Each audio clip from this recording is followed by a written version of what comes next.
बहुत सारे लोग या यूँ कहें कि इंडिया में जो है अधिकांशतः पॉपुलेशन को इन्वेस्टमेंट के बारे में नॉलेज नहीं है। वो लोग अपना पैसा सेफ जगह में रखते हैं और दिक्कत का सामना उनको तब करना पड़ता है जब उनको ज़रूरत के लिए उस पैसे की सही में ज़रूरत पड़ती है, जिसके लिए उन्होंने बचा करके वह पैसा रखा था, जिस कार्य के लिए उसने उस पैसे को कई सालों से संजोते आ रहे थे। दिक्कत वहाँ पर चालू हो जाती है क्योंकि उनको लगता है कि जो पैसा हम बचा करके रखे हैं आने वाले 10-15 सालों में मेरे लिए पर्याप्त होगा, जैसे कि बच्चों की पढ़ाई, उनकी शादी या दूसरे अन्य कार्यों के लिए। तो जब उसका समय आता है तो मालूम चलता है कि वहाँ पर वह पैसे कम पड़ रहे हैं, बहुत ही कम पड़ रहे हैं, उल्टा लोन लेना पड़ जा रहा है उनको। मार्केट में लोग इन्वेस्ट करने से इसलिए डरते हैं क्योंकि जब 2001 और 2008 का जब क्राइसिस आया था तो उस समय मार्केट में बहुत सारे लोगों का खटिया खड़ी हो गई थी, बहुत सारे लोग रास्ते पर आ गए थे। दिक्कत यहाँ उस समय हुई थी कि उस समय जो है लिवरेज लेकर के बहुत ज़्यादा पैसा लगाया हुआ था, इसीलिए ज़्यादा दिक्कत का सामना करना पड़ता है। जब 2008 की क्राइसिस हुआ था उस समय मार्केट में आज की तुलना में ज़्यादा लोग इन्वेस्ट करते थे। आज जैसे ऑन एन एवरेज देखा जाए तो टोटल 3 से 4% टोटल इंडियन पॉपुलेशन का इन्वेस्ट कर रहे हैं। तो 2008 के समय लगभग 11 से 13% के आसपास लोग इन्वेस्ट करते थे उसमें।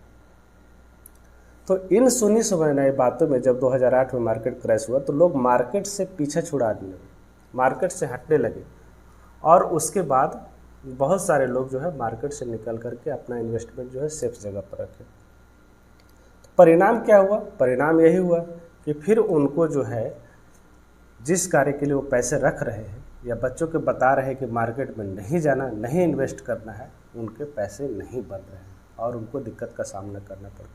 तो आज का जो टॉपिक है, हम लोग म्यूचुअल फंड में क्यों इन्वेस्ट करेंगे, इस बारे में है।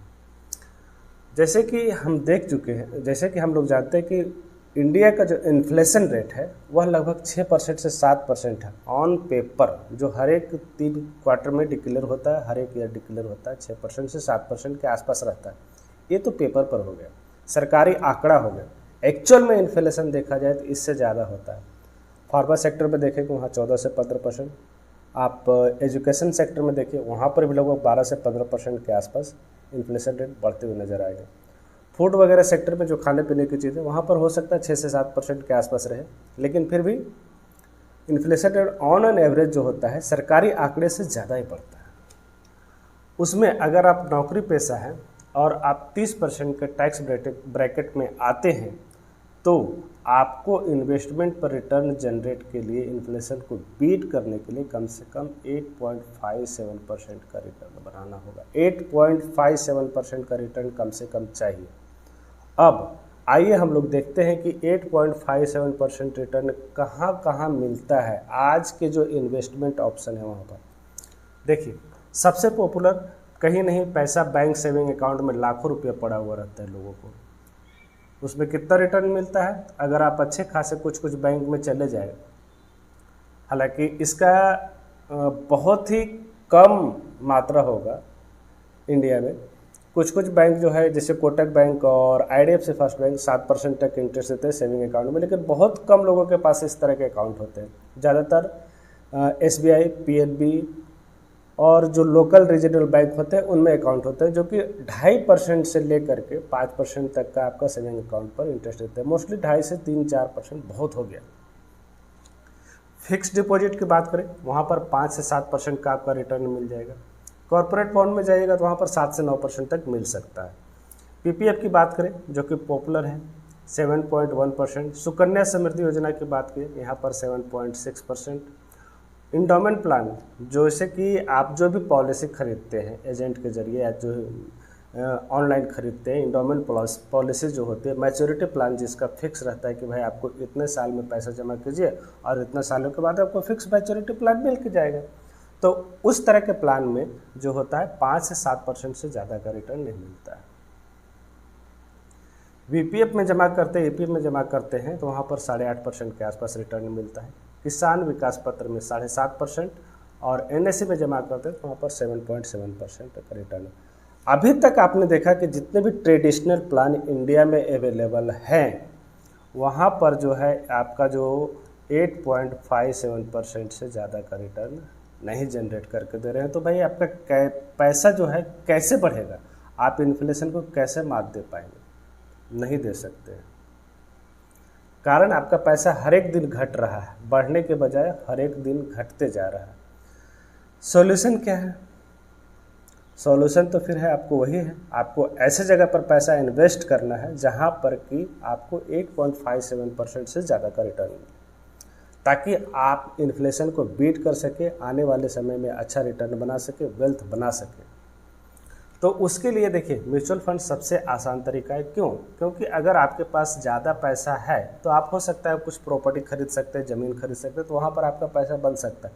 लेकिन जो मतलब मंथली के 1000, 2000, 10,000, 20,000 बचाते हैं, उनके लिए प्रॉपर्टी खरीदना संभव नहीं होता है। 50 लाख 100 1 करोड़ की प्रॉपर्टी खरीद नहीं पाते, तो उनके लिए यह बेस्ट ऑप्शन रहता है कि आप म्यूचुअल फंड में इन्वेस्ट कीजिए, इक्विटी मार्केट में इन्वेस्ट कीजिए। ऑन एन एवरेज देखा गया है कि पिछले 30 सालों में जो बेंचमार्क इंडेक्स है वह लगभग 12.5% का रिटर्न दिया है पिछले 30 सालों में। हाँ, इसमें बहुत सारे ईयर्स में उतार चढ़ाव होते रहते हैं। किसी साल में आपको निगेटिव रिटर्न देखने को मिला होगा, किसी साल में 12.5% से ज़्यादा का रिटर्न भी देखने को मिला होगा। लेकिन अगर आप इन्वेस्टेड रहे मार्केट में तो आपको यह जो है एवरेज रिटर्न आपको ज़रूर मिलेगा।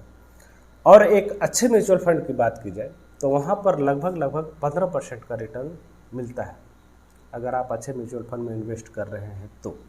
आइए देखते हैं आगे कि अगर आप जो है एफडी में इन्वेस्ट करते हैं तो और म्यूचुअल फंड में इन्वेस्ट करते तो किस तरह से इन्फ्लेशन आपको प्रभावित करता है। फिक्स डिपॉजिट में इन्वेस्ट करने पर क्या होता, उसका रेट ऑफ रिटर्न कितना हम लोग को मिलता, क्या मिलता और क्या वह सही रूप से कार्य करता, इस बारे में हम लोग देखें। मान लीजिए कि आपके पास एक मुश्त आज के रेट में 5 लाख रुपए पड़े हुए हैं, ठीक है। 5 लाख रुपए कहीं से आपने इकट्ठा किया, 5 लाख रुपए आपके अकाउंट में है।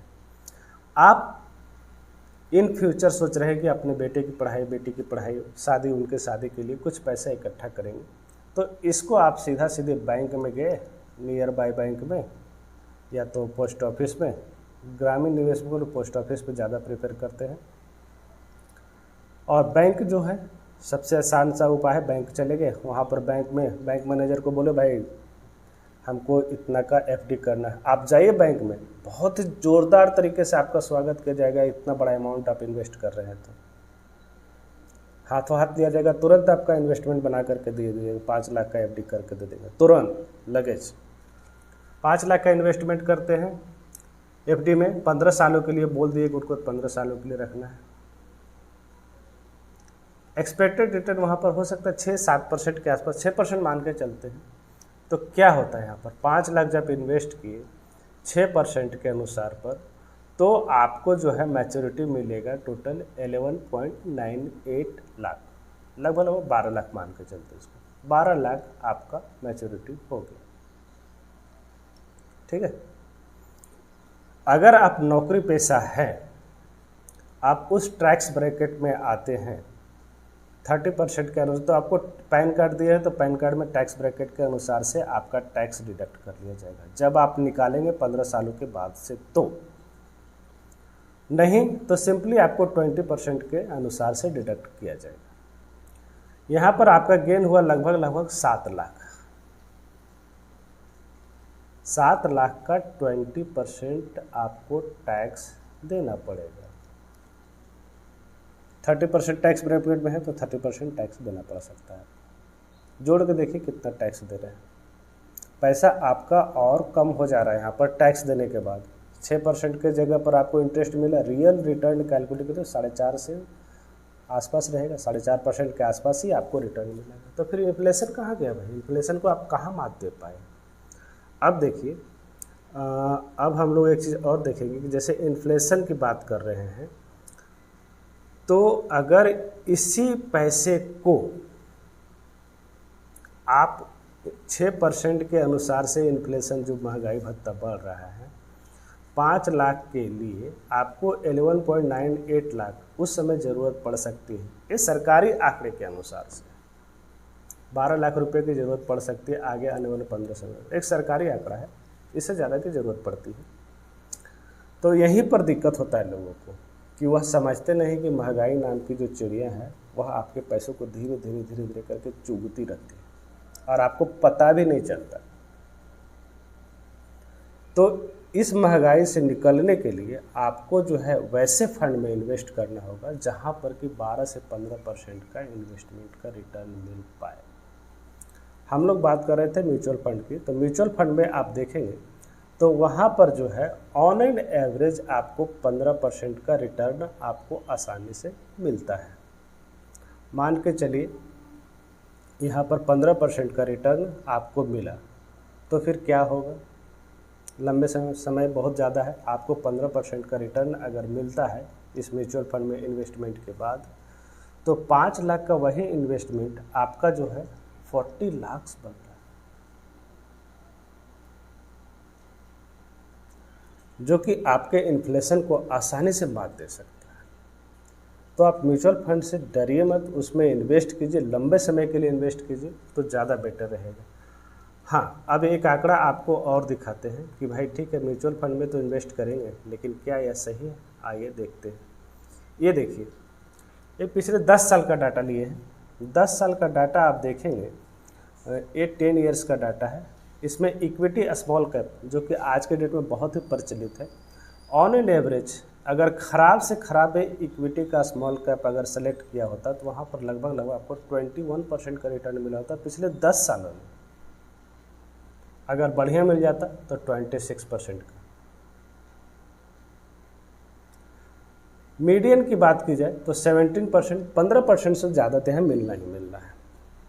ELSS कैटेगरी में अगर टैक्स बचाने के लिए इन्वेस्ट करते हैं, जहाँ पर के 3 साल का लॉकिंग रहता है और साथ ही साथ आपका टैक्स भी बचता है, वहाँ पर भी आप देखेंगे 15.92% का रिटर्न मिलता है मिनिमम एवरेज रिटर्न।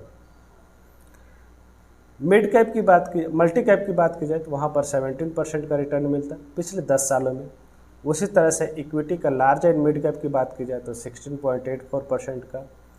सेक्टोरियल छोड़ दीजिए, इक्विटी मिड कैप की बात की जाए 19.36%। फ्लैक्सी कैप फंड की बात की जाए 15.84%। ETF 10%। ETF छोड़ दीजिए, वहाँ ETF में आपको इन्वेस्ट करना है। जो आपको ये रेगुलर जो फंड है म्यूचुअल फंड में, small cap, mid cap, flexi cap, ये जो लार्ज एंड मिड कैप, ये जो मिड कैप के कैटेगरी है, ये जो फंड है, इसी में इन्वेस्ट करना है, इसी में इन्वेस्टेड रहना है, तभी आपका पैसा जो है उस इन्फ्लेशन को बीट कर पाएगा।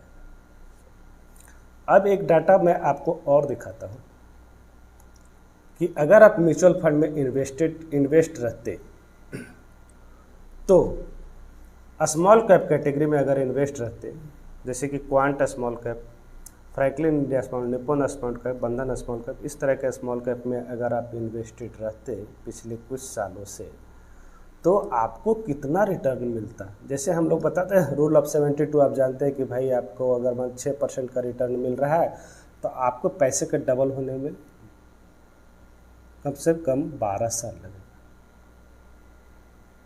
72 डिवाइडेड बाई 6, 12 साल लगेगा। वही अगर आप म्यूचुअल फंड के स्मॉल कैप कैटेगरी में इन्वेस्ट करते तो क्वांट स्मॉल कैप में आपके पैसे को डबल होने में 1 साल 8 महीना। आप देखिए यहाँ डाटा फ्रैंकलिन का 1 साल 10 महीना, निप्पॉन इंडिया 1 साल 10 महीना, बंधन 1 साल 10, HDFC 1 साल 10, HSBC 1 साल 10, इन्वेस्को इंडिया 1 साल 10 और टाटा स्मॉल कैप में 1 साल 11, केनरा रोबेको स्मॉल कैप में 2 साल 10 महीने। आपके पैसे ऑन एन एवरेज मान के चलिए कि 3 साल में डबल हो रहे हैं यहाँ पर, जो कि बहुत ही सुपर है। तो इसीलिए आपको जो है इन्वेस्टमेंट के लिए म्यूचुअल फंड का रास्ता तो देखना ही पड़ेगा। म्यूचुअल फंड में जब तक आप इन्वेस्ट नहीं कीजिएगा तब तक आपके पैसे का वैल्यू नहीं बढ़ेगा। आप उस इन्फ्लेशन से नहीं लड़ सकते। आपको जिस कार्य के लिए आप पैसा रख रहे हैं वह पैसा जो है आने वाले समय में धीरे धीरे कम होता जाएगा। इसीलिए आप कोशिश कीजिए कि म्यूचुअल फंड में इन्वेस्ट कीजिए, बेस्ट क्वालिटी के म्यूचुअल फंड में इन्वेस्ट कीजिए। किसी भी तरह का म्यूचुअल फंड में इन्वेस्टमेंट को दिक्कत हो, आप लिंक में डिस्क्रिप्शन में लिंक दिया हुआ है, वहाँ से आप लॉगिन कीजिए एसेट प्लस पर। आपको पूरी सहायता की जाएगी, आपके पूरे पोर्टफोलियो को डिजाइन करके दिया जाएगा लंबे समय के लिए। तो ठीक है, आज की वीडियो के लिए इतना ही। वीडियो देखने के लिए बहुत बहुत धन्यवाद।